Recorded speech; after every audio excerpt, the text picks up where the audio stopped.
и после да излизат и сме по-добре Германия.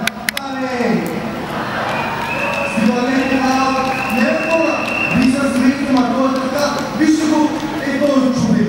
Работил е 40 години за държавата, взима 250 лева пенсия и му идва то 200 лева, защото от изплата не плаща.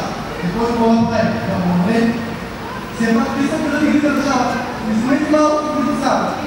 Втори, те това малко дете, то няма какво да е. Взимайте подрастващите.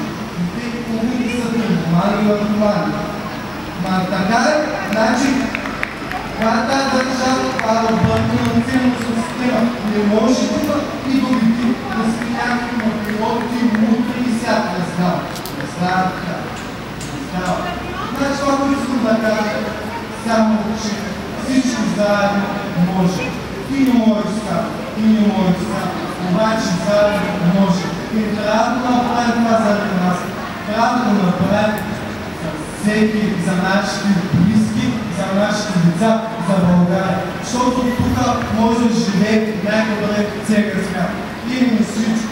Природа, сила, обаче не сме имал право.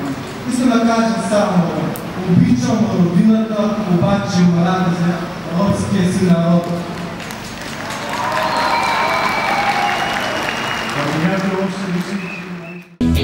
Бавно ни залива морето от сиви тягостни дни.